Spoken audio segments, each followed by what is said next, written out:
Yeah, it's hard. Trust me. I tried making long-term plans, and my life has gone so many different directions that me or none of my family or friends would have ever imagined. And now I'm back at Penn State where I was, and thought maybe I was going to have to figure something else at. And then here comes another opportunity to go down to Texas. So Yeah. just got to keep having faith, man. Yep. There's a plan. Yeah, I've also fallen to that. That was the Yeah. conversation with Clay too.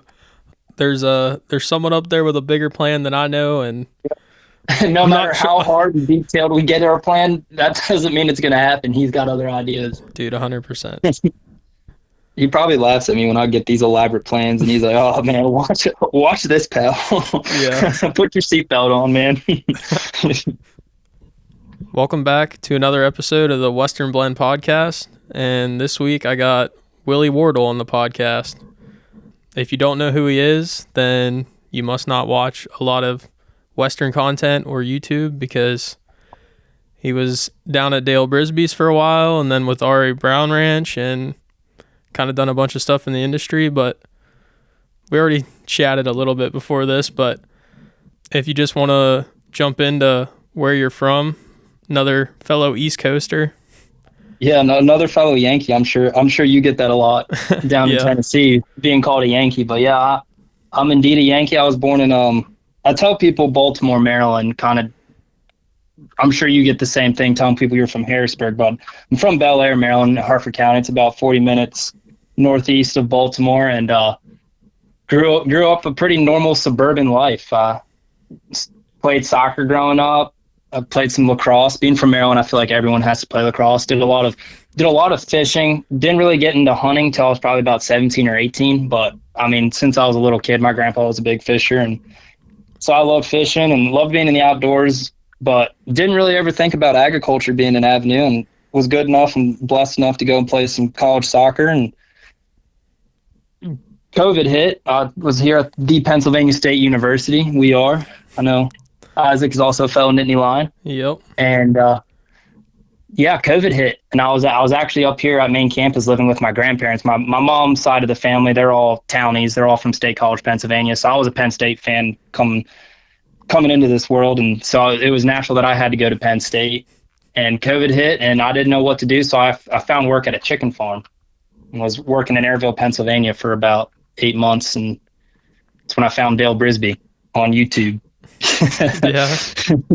Became a Dale Brisby fan, hit that subscribe button, and yeah, I didn't know anything about cows. I've never been on a horse. My only farming experience was, and I'm sure you can attest to this too, everyone down here that's got some land, they run a couple cows that are normally either some Herefords or some Holstein steers that they got from a dairy farm. And I went and helped my buddy's friend, or my buddy's dad, get his cows in, and all we did was just go shake a feed bag, and they came up to the corral and we loaded them in the trailer. But I thought it was the coolest thing ever.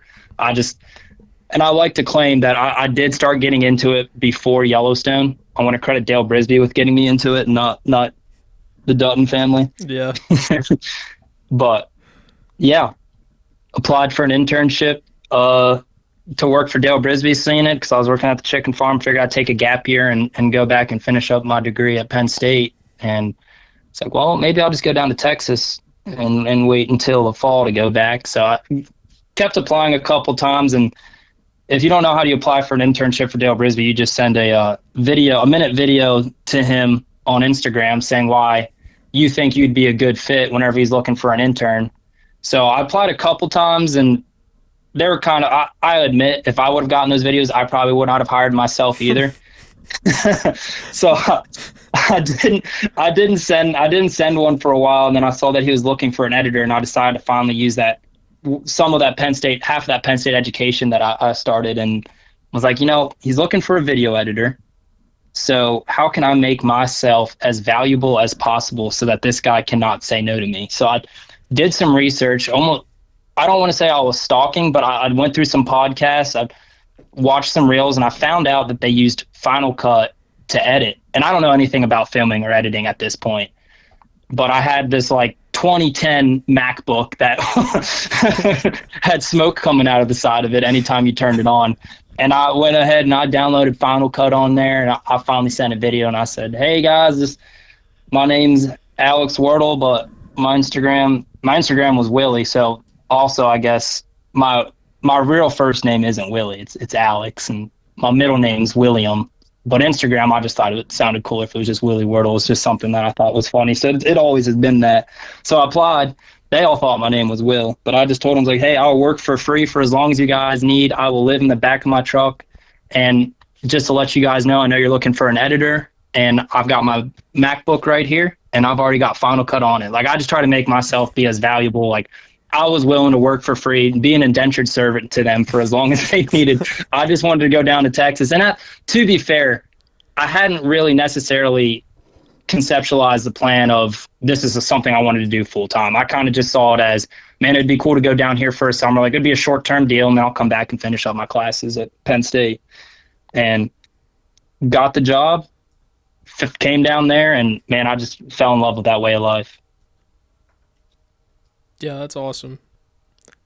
I feel like it's been a common theme with a lot of these of how people got into stuff or their advice for people that want to do whatever it is. I mean, if it's training horses or whatever, but there's a lot of just whatever you can do to get a foot in the door. So that whole I'll work for free and putting in the extra time to be like, I already got the software I need and everything. That's whatever it takes to get that foot in the door. I mean, like, because where are you right now? Tennessee. But like, where are you working for? A horse trainer, right? For cow horse working for trainer? A cow horse trainer. Yep. How did you get that job? Well, I actually started out, if we go back far enough, I started out cleaning stalls for a reining horse trainer, like 20 minutes from State College, actually. And worked my way up there, started riding colts for them, showed a little bit, and then eventually was just kind of honestly looking for a job and saw an ad on Facebook and just reached out. And at that point, I had built enough experience that I kind of fit what they were looking for, and drove out, spent a week with them, like working for free, like a whatever trial basis thing, I guess, and then got the job offer and came out here. So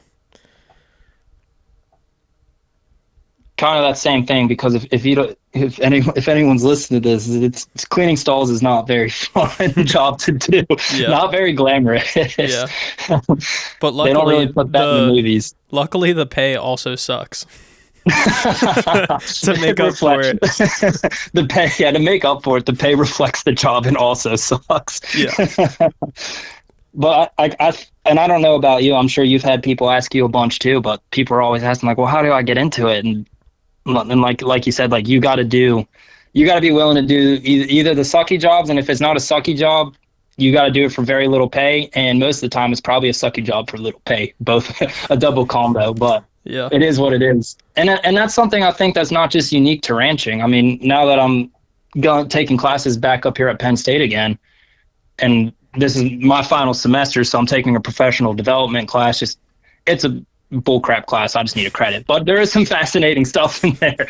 And they had a guy come in there and was talking about like what you need to do next, and he was saying, like, you don't need to necessarily find that career, that lifelong career, right out of college. It's like a lot of you guys probably won't. Like, you're going to have to find a job that might not be exactly what you're looking for, but it gets you that experience. So even if you're listening to this and it's not even ranching that you're into, you just want to go and be a professional basket weaver or whatever, or business, like whatever career you want to go into, you're probably going to have to take a job that's not exactly what you're looking for. Because I think in our world today, too many times we're trying to find that perfect thing immediately right off the bat, and that's just not how it works. Yeah.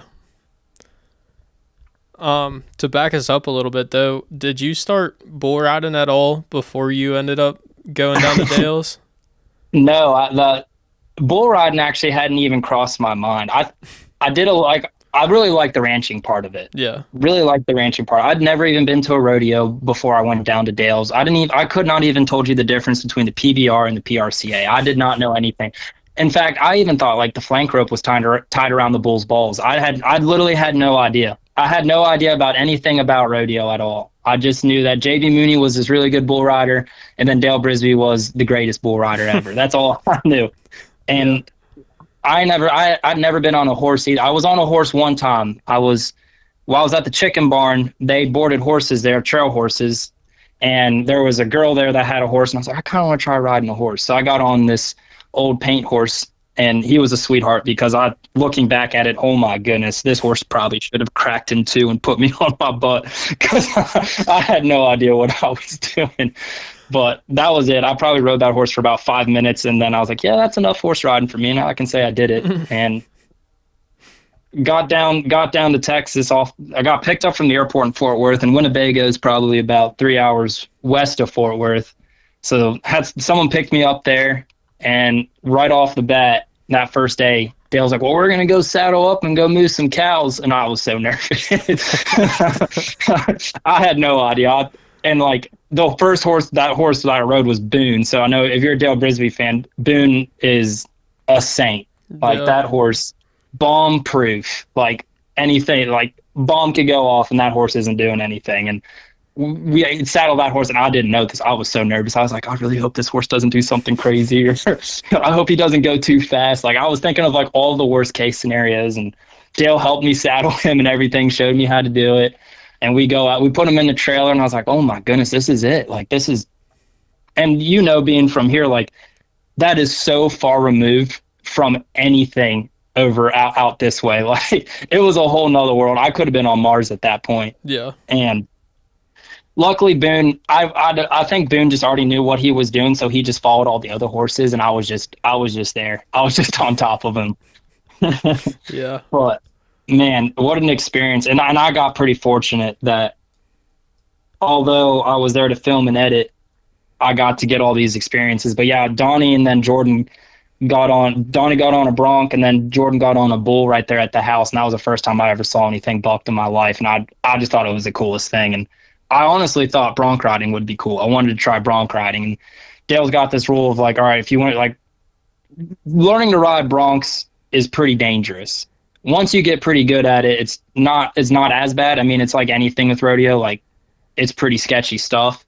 But like just watching Donnie and watching these guys on broncs, and Clay and I've talked about it, like I don't think there's anything as graceful or as smooth as when you see a guy that just knows what he's doing on a bronc and he's just gliding across. 100%. Like that's just so cowboy. So I thought that was cool. That's what I wanted to do. And I saw they moved their feet a little bit. So I was like, oh, I should being a soccer player. Maybe I have quick feet. Just completely ignorant.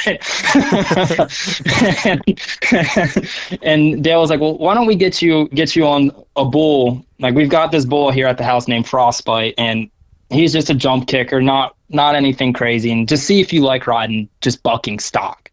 And if that goes well, and you ride a couple bulls, and you still want to try riding broncs, and we can look into that. But let's just get you on these bulls first. So that was the first time I ever got on a bull, was old Frostbite there in Winnebago.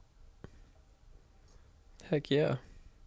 And then pretty quick I gave up on the bronc idea because I saw how scary those horses were up close. And I was like, you know what? These bulls are a lot lower to the ground, and I just really like the bull riding part of it. So I just kept doing that. Yeah.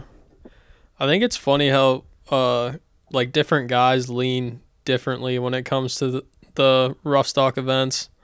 Mm-hmm. Because I guess you probably don't know this about me, but I got on 2 bulls and then quickly was like, this is not my jam. But then I went and tried to ride saddle bronc for a little while. I got on enough to get really good at landing on my head.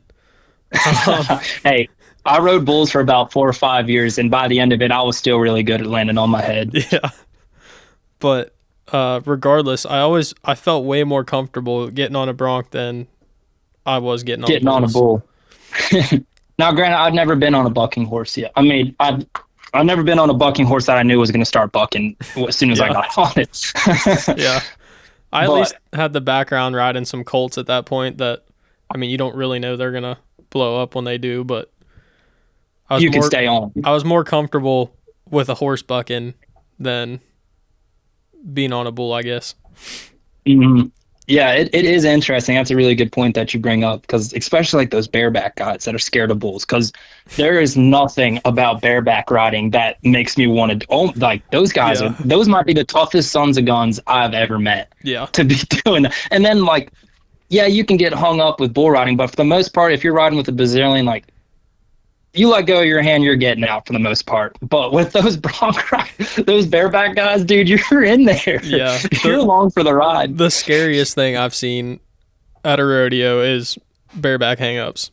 Yeah, dude. Like, I don't understand how you survive that. Have you ever seen the Amarillo by Morning music video, George Strait's video? Yeah. So that guy that gets hung up. And interesting fact, the other guy that actually makes pretty dang good bareback ride there, that's Dale's dad in the video. Oh, really? Little tidbit of information, yeah. So Dale Brisby's rodeo career it's in his genes. I'm not sure if I'm pretty sure he talked about that on a podcast. I don't know if I think that's information I can share. If not, oh well. But I think more people need to know, because I thought that was pretty dang cool, that George Strait's Amarillo by Morning video. That's Father Brisby. That's wild. So, how long were you down at Dale's for? I got down there at the beginning of April of 2021, and then I was there until May of 2023. So I was there for just a little bit over 2 years. I was down in Winnebago, and then I went up to Utah with the Frost brothers. I went and lived up with Joe and Josh Frost, because I figured I was getting to the point where I just was really, the only thing I could think about was bull riding at that point. So I went up to Joe and Josh's, and it was just for the month of May. I just went up there and just worked for free. And Josh reached out to me because Josh was going to the PBR finals. He reached out to me because at the time with my bull riding, I'd send videos, because I had Dale and I had JB, and they gave me a lot of good information, but I just wanted to get as much information as I could. So I picked like 3 or 4 guys that were at the top. Like, I just looked up the standings online. I was like, I'm just going to DM videos to these 2 or 3 guys, get their input, and see what they have to say. And I think there's a caveat to it, because I think there's nothing wrong with trying to get as much information as possible, but then also at the same time, you can ask everyone and their grandma, and they're going to have different opinions of what you need to do. And at some point, you need to stop listening and start doing. Yeah. And anyways, I sent Josh some videos, and Josh reached out to me and was like, hey, and he was giving me a lot of really good advice, which really struck me, because at the time that guy just finished second in the world. Like, I'd never had met him, but like for him to take the time to give me long paragraphs, and the same thing with J.R. Stratford. They both gave me these really long paragraphs of like, hey man, this is looking really good. You're doing this really well. This is something you need to fix. Try doing this. These are the kind of bulls you need to be getting on. And like, just wealth of information, because like when you're that good, like you've dedicated your entire life. It was pretty cool and humbling for them to take that time to help me out. And so Josh sent me a DM and was like, hey, I've got to be at the PBR World Finals, and my brother's got a couple bull riding schools that he'd need some help in the back pins and just catching horses and having horses there for kids to get on bareback so they could do their school. And he's like, if you could do that, and then during the week we'll just get you on a ton ahead, and you can get on as many bulls as you want. We'll get your riding a lot better. So I went up there for May, just worked my tail off, and they ended up offering me a deal up there to just keep getting on bulls and live up there. And so I took that, and I stayed up there until about October. And man, to be honest, I just kind of got burnt out with it and was getting pretty homesick. I was out in the middle of Utah, and no offense to Randolph, Utah, but there is nothing out there. It is just a desert, and it's a lot different, at least in Texas. Texas is a pretty country, but yeah, Utah didn't really resonate with me with the desert out there. So I got pretty homesick and came back home, hung some drywalls, planning on going back to school, and that led me to the Ari Brown Ranch. I met Tucker Brown through working with Dale, and started hanging out with Tucker and a couple other guys out there in Throckmorton. And Tucker reached out to me and was like, hey, I saw that you were home. Would you want to come out here? I want to start making YouTube videos and help out here with me at the ranch a little bit, but mostly just film and edit videos. And so what we did is I took that job, went out there, and just use my phone to film everything, and I just pretty much was working out there, and except I just had my phone out all the time while I was working. And there was times where you had to turn the phone off and I needed both hands, and there was other times where I'd just be trotting around and pull my phone out of my leggings and get a couple minutes of footage and make some YouTube videos. And man, that turned into a really good deal for me. I mean, it opened up a lot of doors. I met some amazing people. The Browns are just amazing people, God-fearing people, and just so knowledgeable of what they're doing. And if you've never heard of the R.A. Brown Ranch, they're probably the best seed stock bull operation that you could find for registered red, black, and Sem Angus bulls.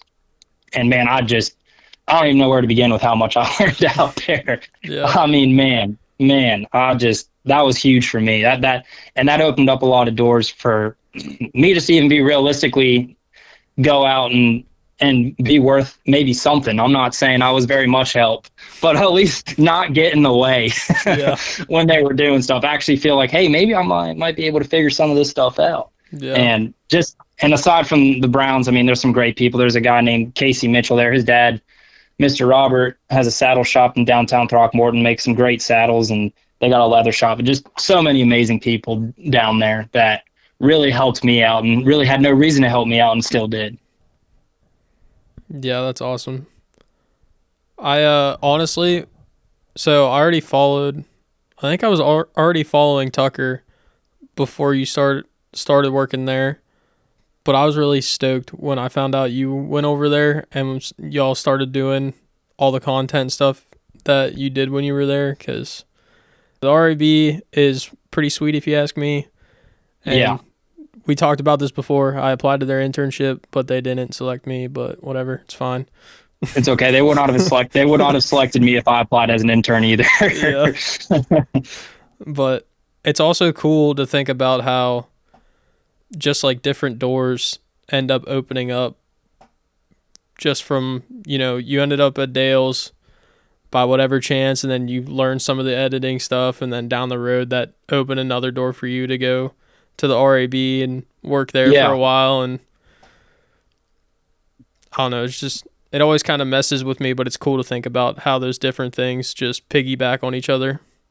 Yeah, and you just never see it coming. And definitely something I guess I should probably touch on too is that I used video, like my editing and filming that I learned from Dale's, and really learned from Donnie Daytona. I mean, Donnie Daytona he doesn't get enough credit for the stuff that he makes. I mean, man, that guy can film and edit, and he's just got a natural ability for it. But he helped me out a ton because, man, I'm sure he hated my guts. He might still hate my guts from all the questions and me just trying to figure stuff out. Man, he was patient and he helped me a lot. And I use that to allow me to have other options. I mean, for me to be able to get my foot in the door at a place like the R.A. Brown Ranch and to be around people like that would have never happened if I hadn't known how to film and edit. So sometimes you have to get creative with what you're trying to do, and you're like, you know what, this is what I'm really good at, this is what I can bring to the table. And yeah, maybe I would have wanted to ranch and do some more of that full time, but at least I'm getting these opportunities and I'm learning and working my way towards that because I can do these things. So sometimes you just have to get creative and figure out a way just to get your foot in the door, and you have no idea what that'll ever lead to. I mean, there was a foreman there, Tell Ruggles and Morgan, and I heard Morgan say one time that your net worth is your network. And the more you can network and the more people that you can meet and have in your corner, I mean, man, it's amazing what kind of options will open up the more people you talk to and the more people you know. Yeah. You just got to get out there. Yeah, it's cool to hear you say that, because in a way that was my thought behind starting this podcast, to be honest. Is I didn't know exactly what direction I wanted to go, but I followed a bunch of cool people, and I'm like, well, these people would never, I mean, maybe if I met them in person, they'd take a little bit of time and talk to me or whatever, but it's hard to ask them, like, hey, so, like, what's your story? How'd you get into this? All the deeper questions. Mm-hmm. And then I'm like, well, if I start a podcast, I'm like, I mean, everyone has a podcast these days, it seems like, but I feel like people you can get these questions, Yeah, people are open to it, and then you can ask whatever question you have, really. Yeah. You can ask all the stuff for your personal gain, and then at the same time, you can be making a podcast and be building your own brand, too, at the same time. And I applaud you for doing the podcast, because I've tried making a couple of YouTube videos on my own, couple years ago before I worked for Tucker, and it's hard. And you just have to keep showing up and keep showing up because you see guys like Dale and like Tucker, and they have this huge following and all these opportunities and everything. And I think you just kind of automatically assume that it's always been like that for them. But you can ask Dale, and you can ask Tucker. Like, it's a grind, especially at the beginning. Like, it's hard. You put your heart and soul into this stuff, and you make this product that's special to you, and you present it to people, and then you make a YouTube video and you get like 200 views, and you're like, what the heck? Like, I spent 3 hours. Like, I made this one YouTube video of me and my friend hunting, and like, this was when I was doing the drywall thing, but we made a couple hunting videos, and I thought I made this one pretty good. And like, it was muzzleloader season. It was late muzzleloader season, and he ended up just shooting a doe to fill the freezer. But nonetheless, like, it was still, I thought, a good video. And yeah, man, it got like 200 views. Yeah. Like, it's hard. And then the same thing with Dale. Like, he was doctoring yearlings for his brother-in-law. His sister was married to him, and he just was trying to make some YouTube videos, and it was a grind. And finally it blew up to the point to where he's at. And the same thing with Tucker. Like, Tucker was getting made fun of by his family, especially with Tucker. Like, those guys are just old school cowboys. So they see some guy out there with his phone talking about stuff or doing a little dance or something. He got made fun of all the time.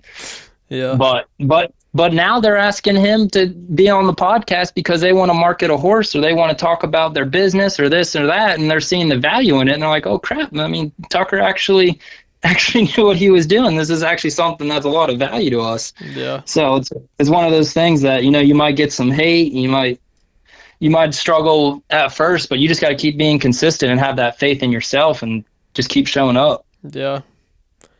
Goes into that whole idea of the overnight success, but they don't see how many nights it took before it became an overnight success. Yeah, exactly.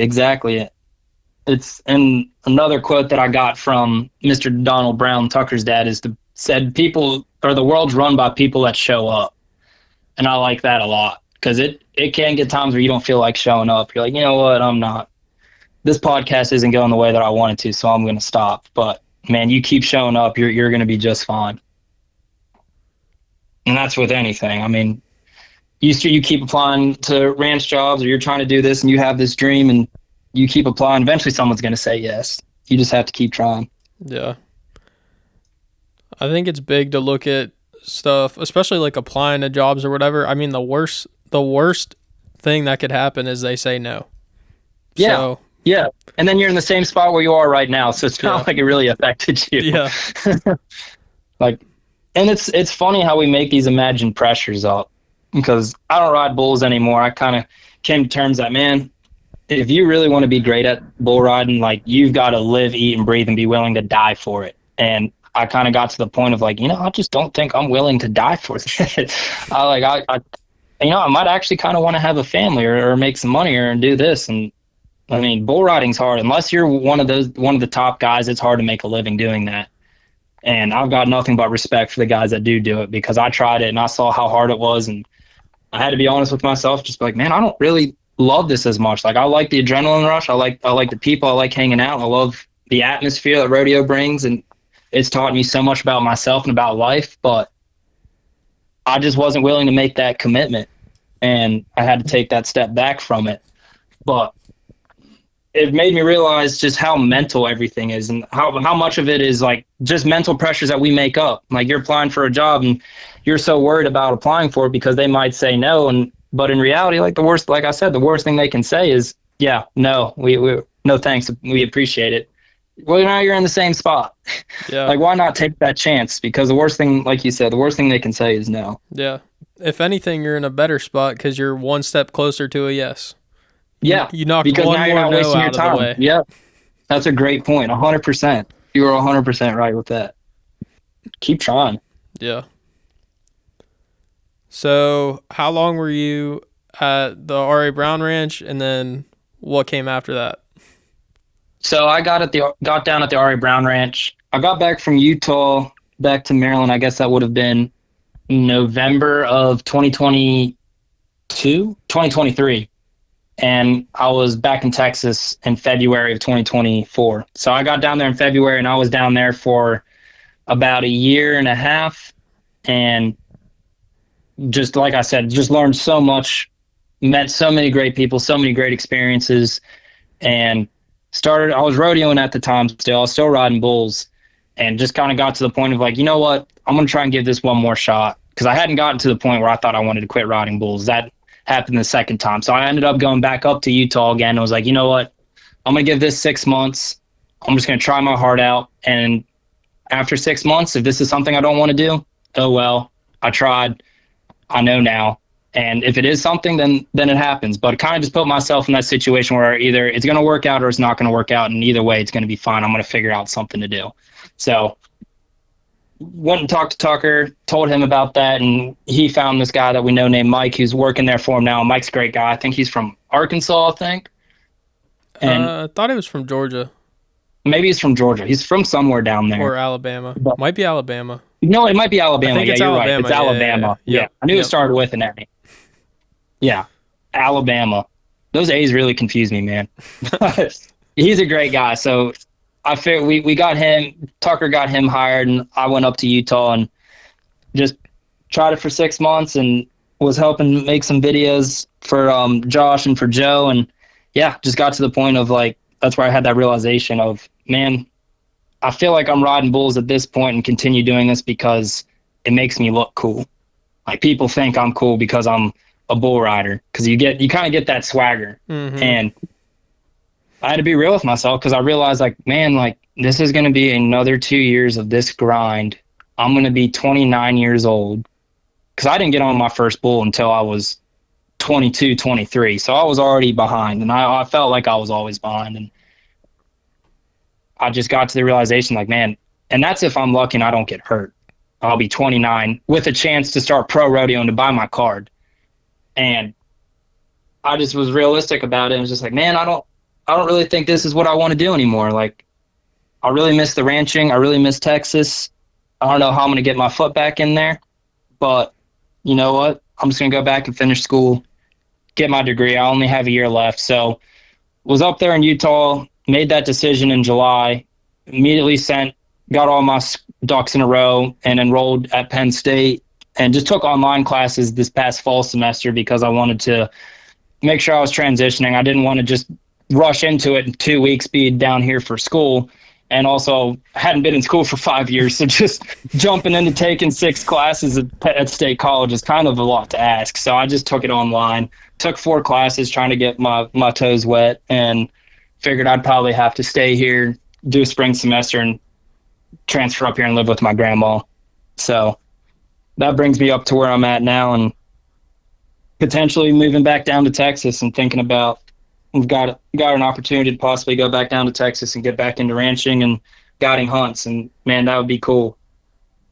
Heck yeah. Some good people down there. And both my brothers are at Texas Tech, and this place is probably about an hour and a half, 2 hours outside of Lubbock. So I could be back down there. My brothers came down to Texas to visit me, and they fell in love with Texas too. So they both decided that they were going to go to Texas Tech, and they love it. They love it. So it's a whole Wardle brother affair. So if you're at Texas Tech and you see a Wardle down there, go bully them. Go bully them. Oh, dude, that's awesome. Penn State, it's been good coming back up here to Penn State. Yeah. Definitely miss Texas, but I do like them Nittany Lions. You better watch out for our hockey team, because they throw hands. Oh, yeah. Yeah, they do. We're not playing anymore. Yeah. What's your outlook for the future of Penn State football after this season? We're coming back, man. We got Matt Campbell. We've got the entire Iowa State football team on our roster now. It's going to be good. No, I don't know. I like this Campbell guy. I think it'll be good. I mean, obviously, I want them to be competitive again. But then looking at our schedule for next year, doesn't look like we've got much competition. So it might have to be a couple years. But he did some pretty amazing stuff for the resources that he had there. So now that he's got this $300 million contract with Adidas sponsoring Penn State, I'm sure he could figure out a way to make us a pretty good team. Yeah. What about you? Oh, I don't even know. I feel like I'm the worst Penn State fan at this point. I hadn't paid attention until I started coming back since I knew I was coming back. Yeah. I think I watched us lose to Oregon, and that's the only game I watched this year. Yeah. And anymore, I'm just like, Oregon. I feel like I almost root against us. I'm like, we're going to lose. Yeah. No, I was the same way. I just want to be let down easy, I guess. I watched Indiana, and then we played, was that UCLA that we played next after Indiana this year? I think it was. And we lost to them, and that's when I stopped watching. And then the Indiana game, I didn't even watch it. I purposely scheduled to work that day because I was like, what's the point, man? I might as well make some money. Yeah. We suck. And then I got off work, and I just was at my mom's house making some food and not really paying attention. And then my mom just starts screaming like, Alex, come, we're about to beat Indiana. Come over there. And like, dude, I was like, oh my goodness, like this is the win I needed. Like Penn State football is going to bring all the happiness and joy to me. So if you put your faith in sports, don't do it, man. It's going to let you down because that catch was crazy. Yeah. There is no girl that I've ever talked to that has broken my heart more than watching that catch. Oh my goodness, man. Yeah. I'm really hoping it doesn't happen this weekend because I'm a Pats fan, and it would really be nice for us to be back. Yeah. I guess I'm going to watch a Super Bowl somewhere if I get done at the barn in time, but I don't really have any skin in the game, so. My other grandparents are from Boston, so growing up as a little kid, it was either root for the Steelers, and the Steelers had a couple good seasons when I was a kid, yeah, or root for the Patriots. So as a kid, obviously, I'm going to root for Tom Brady, this guy that's winning a bunch. And my grandparents took us to Red Sox games, and so I had to choose the Patriots. They were winning a bunch. My grandparents were up there. It was perfect. So I've been a Pats fan since, but I have to admit, after Brady left, I hadn't really been watching as many games until Mr. Drake May came into the scene. Yeah. Unpopular opinion. A lot of people like, not only am I a Yankee, but I'm also a Patriots fan. So I was kind of quiet about that. I told Tucker that. I showed up to the ranch 4th of July. I forgot. We were about to move some cows, so we got there at like 5:36 a.m. to go catch our horses and saddle them. And I had a jacket on because it was a little cold at first, but I had my Tom Brady jersey underneath of it for 4th of July because it said Patriots. And Tucker's just bleeds Cowboys. Like, he's a huge Cowboy fan, loves Tony Romo. He'd always be heckling me about Tom Brady and the Patriots and telling me how Travis Kelce's a better tight end than Gronkowski. And I was like, no, dude. And we would go back and forth. And so I wore that there really to antagonize him. Yeah, we were out trotting out, and I take my little jacket off, and he sees the Brady thing. He's like, no, dude, no. No, dude. But it was good fun. Yeah. You said that brings us up to date. Do you have any bigger goals for the future? Other than trying to get back down to Texas and staying in the ranching scene, I guess? Yeah, I guess I've kind of changed because you and I were talking. I don't know if this was before you started recording or not, but just making these big elaborate plans. And I've struggled with that because I've like anyone, they want to be successful. And I've made all these plans throughout different stages of my life, and every single time God has a bigger plan, and I can't even imagine half the things. Like, man, if you would have told me when I was down there at Harrisburg playing soccer that, hey, man, here in 2 years you're going to be riding bulls in Texas and living down there, what? I would have never thought it. And it just keeps happening. I mean, God has a plan. So really what I've been trying to make my goals are just being a better disciple of Christ, because I've got a lot of things that I've done wrong that I need to fix, and trying to be a better man. And man, just wherever God wants to take me, being all right with that, and having some humility and treating everyone as they deserve. Because I think too often in life we either look really far up to people or we look really down on people. And at the end of the day, God loves everyone just the same, whether they're a Republican, a Democrat, whatever, black, white, purple, blue.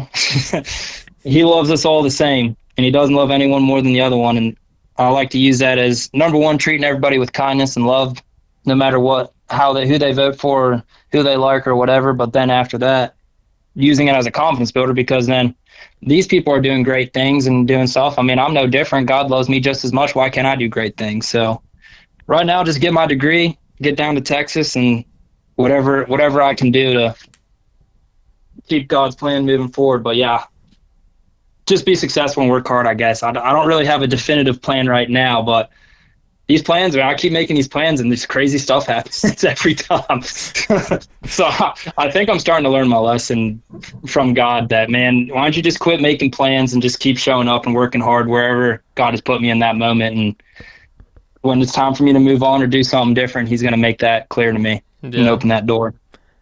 Yeah.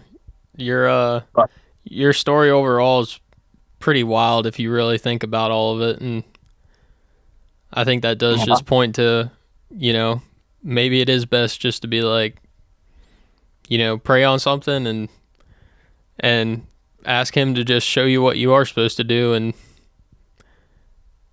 he'll kind of point you in the direction that he wants, I guess. Yeah.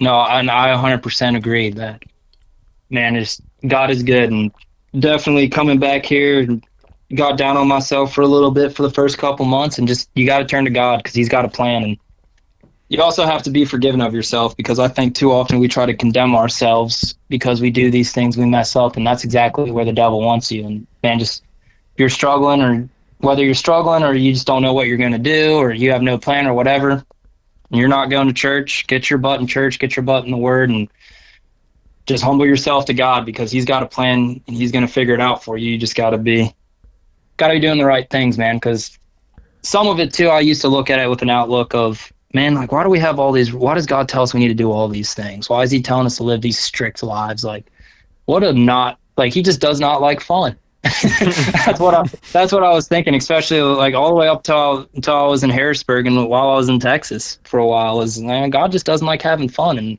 finally it hit me that, that's just not happiness. And people like to call, like, you go out to bars, you go out and do whatever, like, as temporary happiness. And I'd like to argue that I just think that's all a fallacy. I don't think it's temporary happiness whatsoever. It's just going out and a distraction and being of the natural world, because every single time you go out to the bar, you're going to wake up that next morning with a hangover, and it don't feel very good. So the layout of the gospel and what God teaches us is really just a way to live a pure and truly happy life.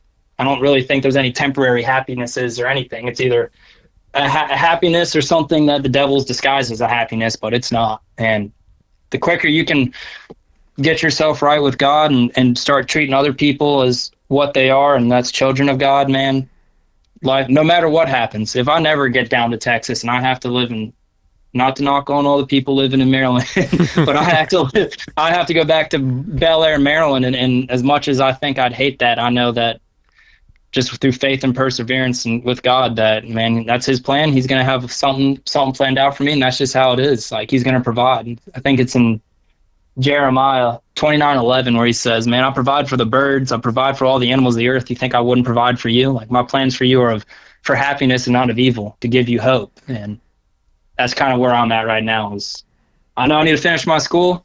I know I've got this opportunity down in Texas as of now, and if it's still there in May, that's my plan, is to pack all my stuff up and get back down there. And if it's not there in May, then God will lead me somewhere else. But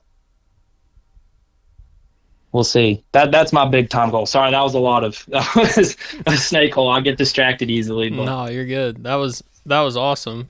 I normally ask people for some, advice or whatever, but I feel like this whole podcast has had a lot of it, and honestly, that last little bit was probably some of the best that you could have given if I asked for it. So. Well, that's all God. Trust me, I'm not that smart. That's all. That's all. That is all God, and that is all a credit to the people that I've met in my life. Because, man, I've met some amazing people.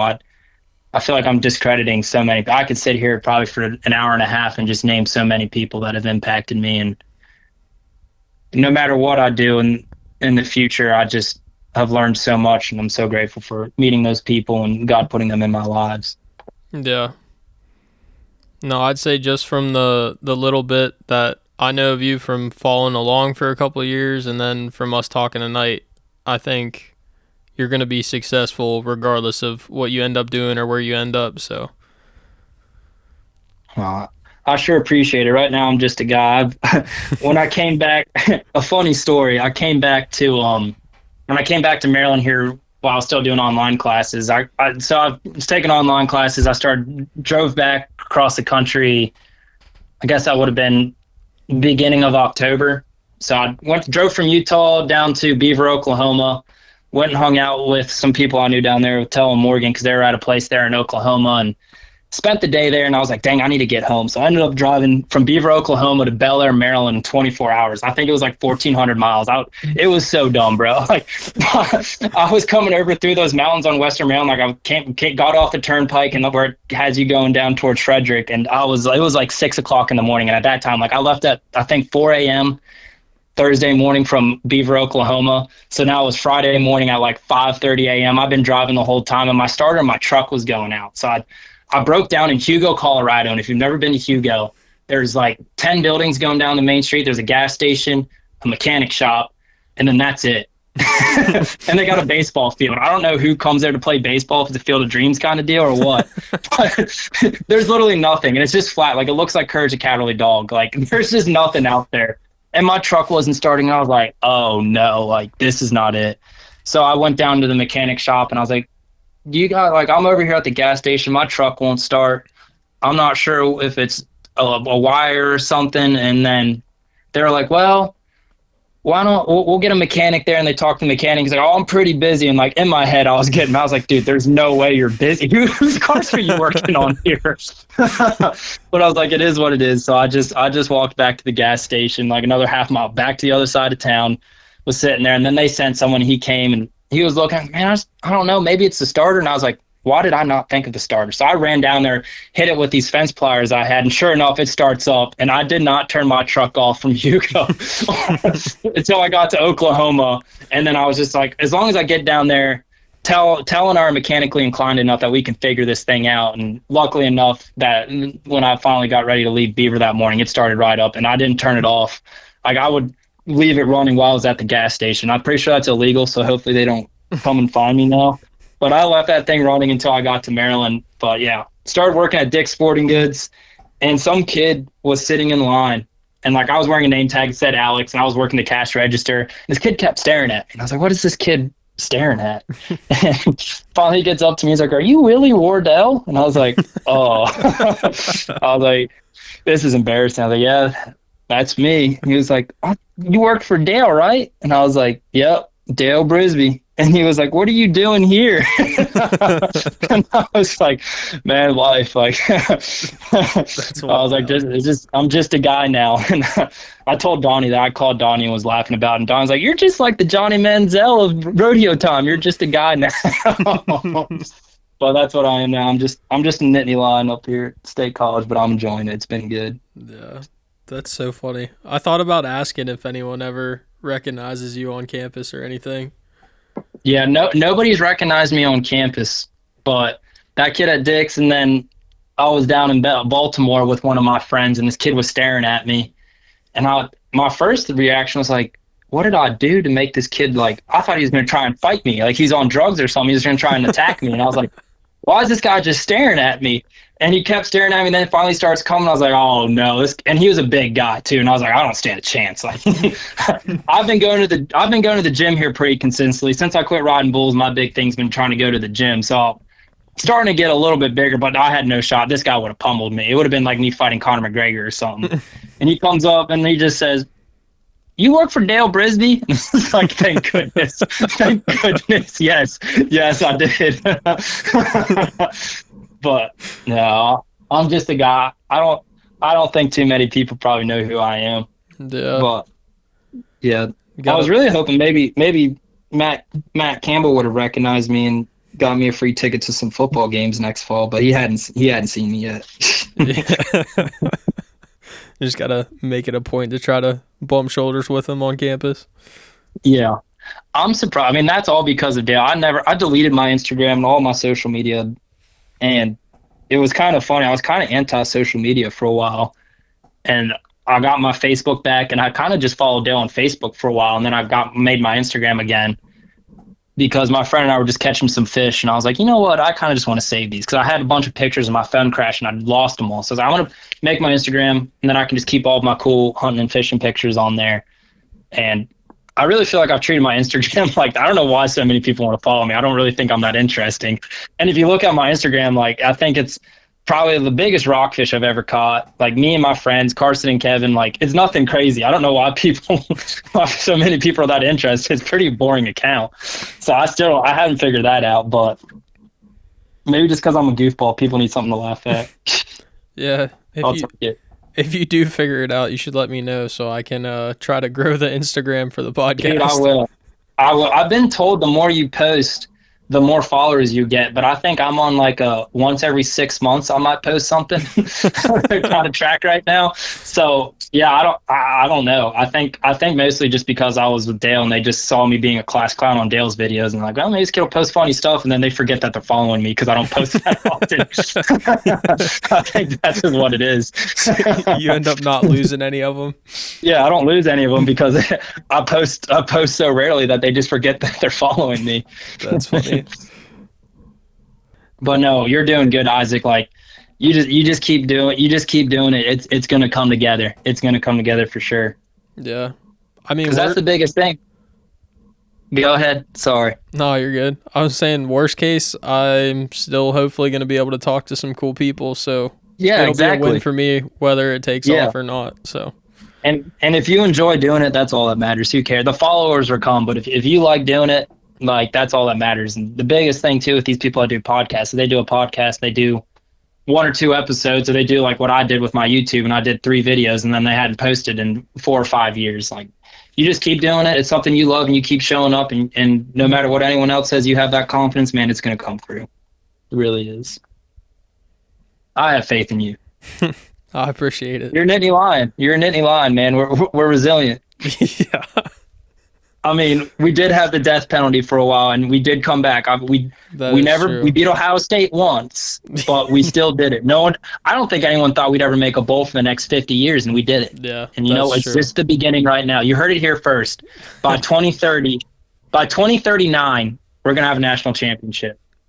I almost said 2030, and I realized that's only in 4 years. So I'm gonna give us a little bit more time. But by 2039, I'm putting it down right now. All right. I'll subscribe to that.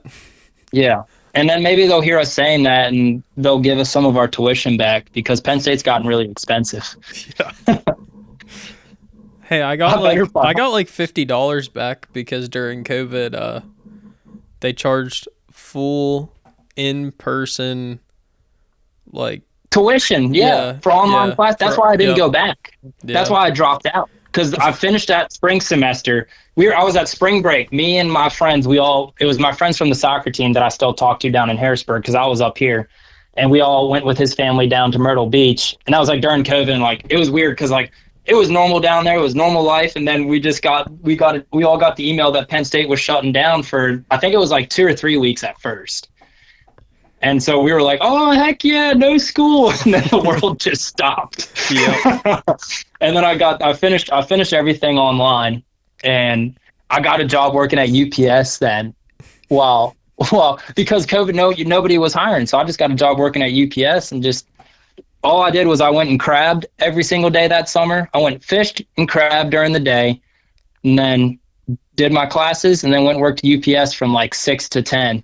And that was the COVID era for me. It was pretty good. I was gonna say that honestly doesn't sound too bad. No, I'm not gonna lie. I still think about like, man, that was actually like people talk about how rough it was, but like I'd go back to that for a week or so. Yeah. No, and, it was good. Me and a couple of buddies we'd fish for wild brown trout in the one stream near us like every day, and then go back and do our schoolwork. Were you close to Spruce Creek? No. Or is this back down near Harrisburg? This was back down near Harrisburg. Okay. Because I've heard Spruce Creek's got some pretty good trout. I'm trying to learn how to fly fish. That's the next venture. Yeah. I'm not a big fly fisherman, but I could probably give you some names of some guys. Yeah, I have this kid that he was actually an intern at the R.A. Brown Ranch, Cade Rattenball, another one of the amazing people. Man, he's got a good story. I should put him on. He actually would probably be a really good story. Just his life. Like, he was just in a really bad spot, and he just turned his life around, was a college dropout, went back, just graduated from A&M. And he wanted to do something with cattle in the beef industry, and ended up working. I think he's pharmaceutical sales now. But regardless, just like 180'd, and man, that kid is wise. But really good fly fisherman too. That's what him and I normally talk about, is fishing. Yeah. No, you have to shoot me his contact info. Yeah, no, I'll get you linked up with that, because man, he's a cool dude. But yeah, man, I don't know. I might just keep to the old open bail reel, because number one, that's a lot of money, and I've got to buy my spurs back, because I got in a tight spot when I got back here. I had to make this truck payment, so I sold my Josh Ownby spurs, and now if I'm going back down to Texas, I kind of need them back. So I already reached out to the guy. He said he's going to sell them back to me, and I don't think I'm going to have the budget for a fly rod. So. Yeah. And turkey season's coming up. I mean, I gotta get ready for that. So yep. It's either turkeys and the spurs, or fly fishing and turkeys. So I think the fly fishing, put that on hold for now. Yeah. Yeah. There's not a lot of trout in Texas too. Yeah.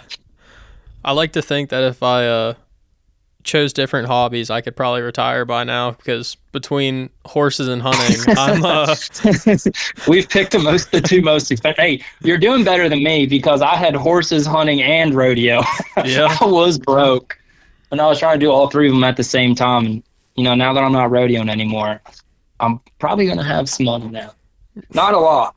Probably blow it all, because now I did see that Mossy Oak had a 65% end of the season deal, so I had to go and invest in some stuff. Yeah, I'm only like 40 minutes from Nashville, and the National Wild Turkey Federation's like national convention is there next week. And I don't know if you know, there's the Spur Collectors Club at Penn State, which is like yes. I was looking at joining them, because I'm a member of the NWTF. Yeah. And I saw that they had a chapter here at Spur Collectors, and I was thinking about joining them, but then I was also like, man, I'm going to be gone here in May. But I definitely think I'm going to go over there and get a part of it, because I would like to get involved with National Wild Turkey Federation. Is it Federation, right? I just call it NWTF all the time. Yeah.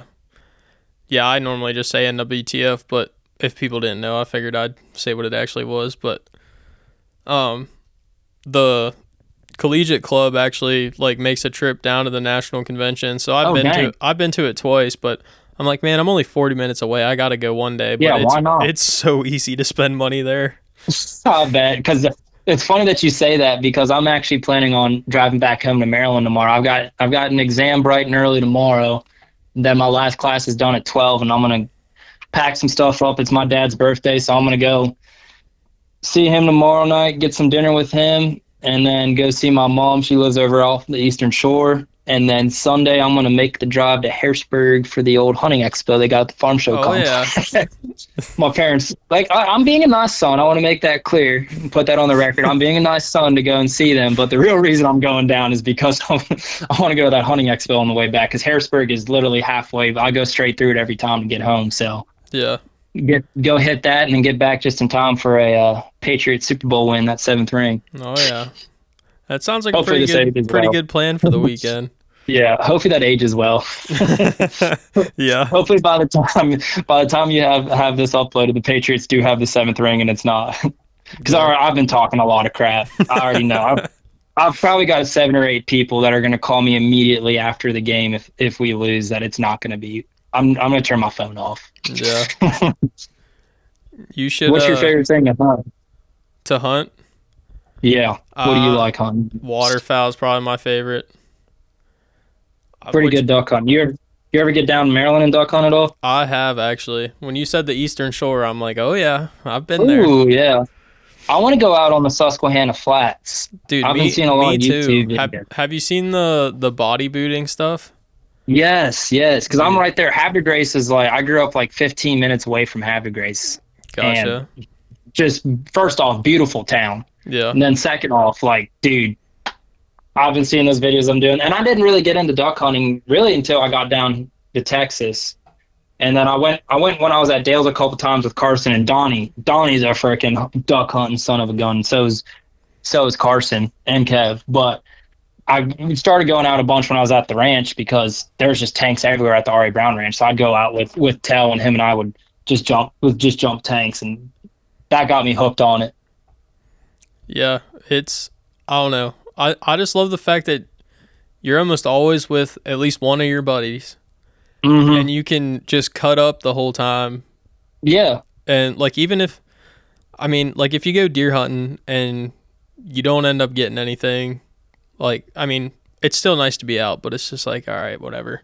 I just froze my butt off in the stand. Yeah, by myself for however long, being quiet. Yeah. And then, or if you're in a 2-man trying to help someone get their first deer or something, they're all nervous. I took this one buddy came out, like he wanted to go hunting with us, and my buddy Steven was going to sit in a 2-man. I was like, oh no, I'll sit with him and I'll help him out. He proceeded to talk the whole entire 3 hours.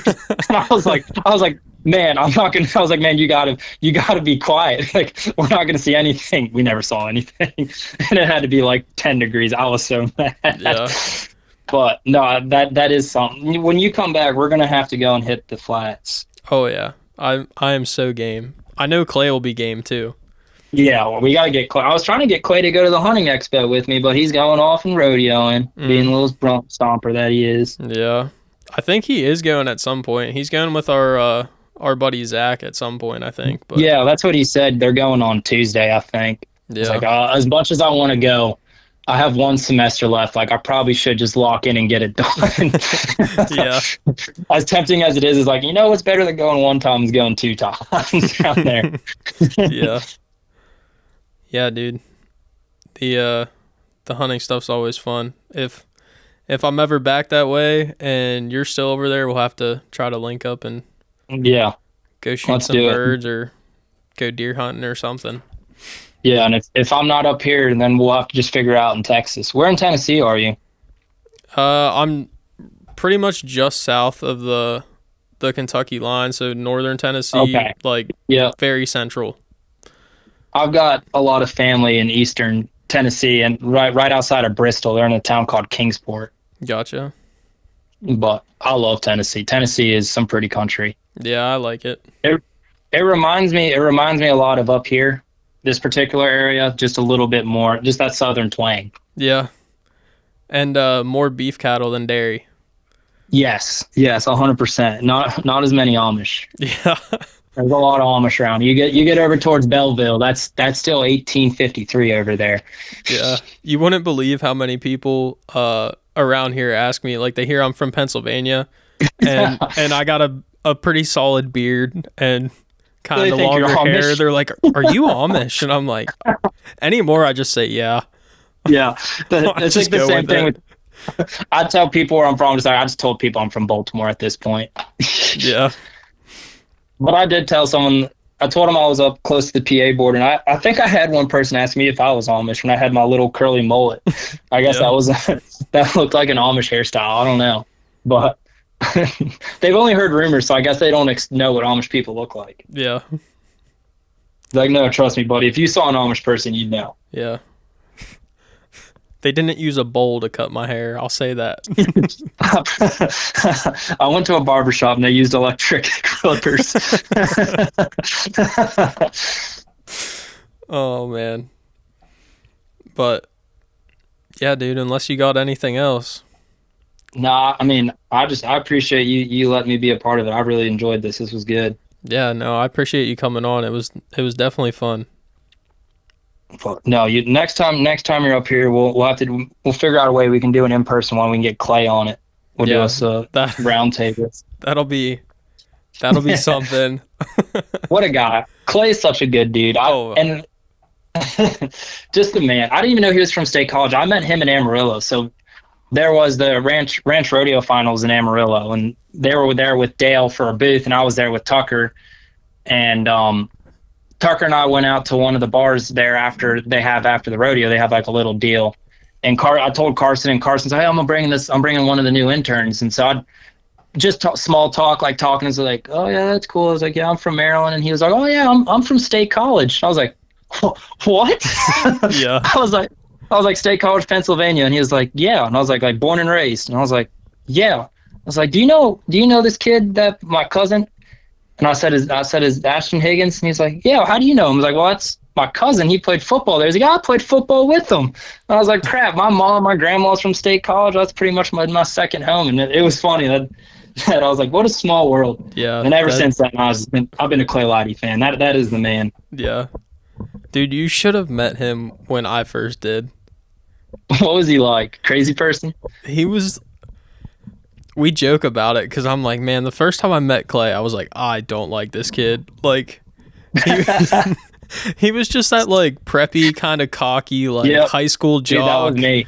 That, like, I was wearing Vineyard Vines. I still wear my white Vans all the time in my Sperry's, but that was me. Like, he didn't have a pair of jeans you could fit over a pair of boots. Like, that was Clay. When we first met him, I'm just like, oh, man. And now he's... Like you said earlier, Bronx stomping little bugger. Pants. Yep. He wears his starch pants everywhere. Hey, I can't make fun of him because I never got into the skinny jean trend, but I was definitely a little jock in high school. Yeah. That's why I think so many people were surprised that all this stuff happened, because I was just a little lax soccer playing son of a gun, and I would have never thought that was you. And I was like, dude, me too. Yeah. Oh, man. It's wild. But, again, unless you got anything else. I mean, I feel like we could keep going, but... Yeah, I could keep going, too. I feel bad. I know you're a busy man. But, yeah, I just... it was a good conversation, man. I appreciate it, and I'm trying to think. I don't really have... I'll just regurgitate all the wise things I've heard. I'm trying to think of something actually unique and individual from my own head. Yeah. I think they say you just have to, you give it credit once that you heard someone else say it, and then the second time you just say that you heard it somewhere, or I always say, and then after that it's just yours. So but I'm gonna start doing that, or I could just start plagiarizing. Yeah, it's all right. I only have like 10 listeners, so the odds that someone gets mad is pretty low. I got all my stuff from ChatGPT. Whoever is getting mad, this is all from ChatGPT. Yeah. I can't use it for my classes. Every professor talks about that, man. It's crazy, because that's something interesting too. Like, I've been out of school for so long. Like, ChatGPT wasn't even a thing. It was like, don't use Spark Notes. Yeah. Well, now I go in there, like, everyone's like, do not use ChatGPT. My mom was asking me, she's like, well, do you have any friends up there? And I was like, no, Mom, they all graduated 5 years ago. Like, it's long gone. Yeah. But it's definitely different. Yeah. I think my senior year was when chat started coming out, and I was like so confused by all like the freshmen and stuff that were like, oh dude, I just like let chat write all my essays. And yeah, they call it chat. I'm like, that's true. What are you talking about? Who's this chat guy, and where can I meet him? Yeah. Can I get this guy to help me out? But well, with that, I appreciate everyone listening. I really appreciate you coming on, dude. Like I said, it's been a lot of fun, and we'll have to try to get together in person at some point. But if you want to plug your socials or anything. Yeah, it's just, if you guys want to see my 6 posts a month, it's just Willie Wardle on Instagram. I think I need to see if my TikTok still. I deleted my TikTok app, so I need to see if that's still going on there. But it's just Willie Wardle on everything. Yeah. Dude, Clay and I were just talking. He's like, did you see the TikTok I sent you? I'm like, no. I'm like, I haven't had TikTok since I got a new phone. He's like, well, you still have an account. I was like, well, I guess I didn't delete it, but no, yeah. I don't have TikTok, dude. I don't.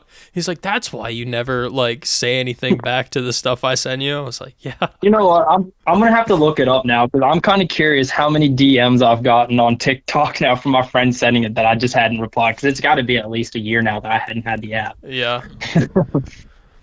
But all right, with that, I guess we'll catch everybody on the next one. Hey, I appreciate it. And if there's anything I can ever do, just give me a holler. Yeah, dude, I appreciate it a lot.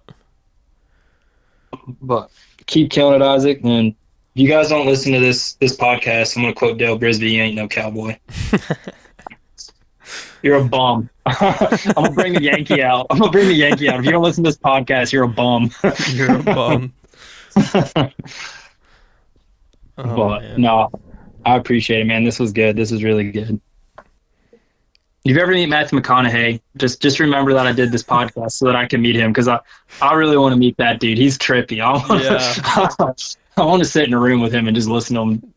I feel like I'd be so smart after that. Yeah, I feel like his brain is, I don't even know, crazy. No, it is. And like, and the craziest thing is, like, people make fun of, like, he just says he's out of things, but like it makes sense.